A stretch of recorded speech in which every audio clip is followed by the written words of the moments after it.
talk about making a plan. Because, as the saying goes, if you fail to plan, you have planned to fail.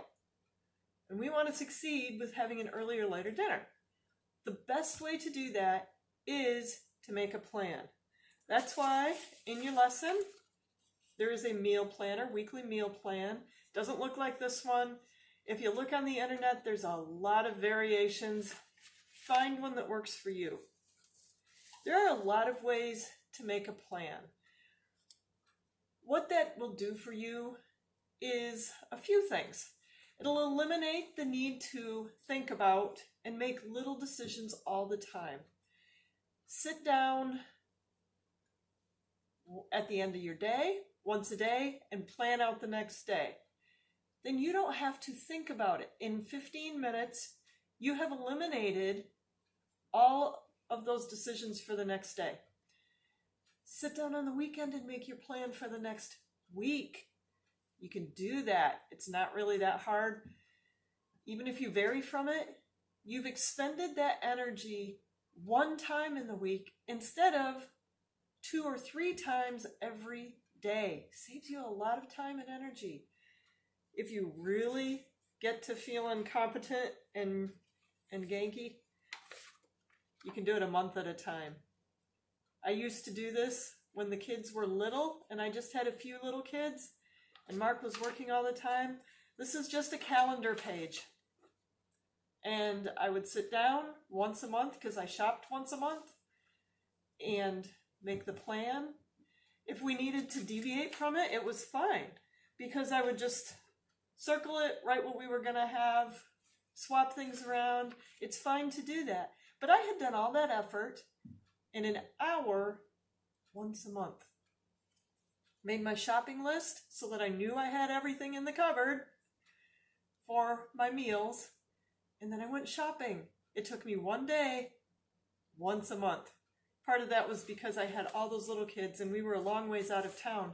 But the point is still conserving your energy, making space in your day and in your mind for more important things than mundane, everyday things like, what's for dinner? And it'll help ensure that you're not opening the refrigerator door or looking in the freezer and saying, it's 7 o'clock already, what are we gonna have? And you end up making choices that maybe aren't what you really want to make. Another variation, this is what we're using right now. It's a dry erase board. I picked it up at the Myers store, the big box store near us. It's dry erase. A lot of times we just use the same thing over and over. So Wednesday night stir fries, we've done that for the last several weeks. It means that I know we're going to have a stir fry, and I can change it up a little bit depending on what the vegetables are that are fresh in the garden.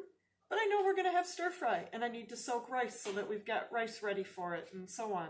We're prepared. You can see this week I had to swap a couple things around. That's okay to do. But I had a plan. Today we're going to sit down, rework the plan a little bit. Another option for making a plan that I thought honestly was pretty clever is my daughter-in-law made a list of their top 10 meals. They don't eat a huge variety, about 10 things, listed them out, and then she made a plan. Every week, Tuesday for lunch, they have quesadillas. She knows what they're going to have. It's okay to repeat. When I was doing the month plan, every Tuesday night was spaghetti night. Every Thursday night was going to be beef of some sort, probably roast beef. It was okay that it repeated once a week, every week. If you think back to the 50s even, 40s, 30s, they used to do that routinely. You could count. Friday night was going to be liver and onions, or fish, or Sunday noon, the big meal, roast beef or a roast chicken every week. And it was okay that it repeated. So you can leverage that into your own plans. I encourage you, plan to succeed. Make a plan. Save yourself time, mental space, so you don't have to do the daily decisions. Use a meal planner of any sort that works for you. You can play with them if you need to.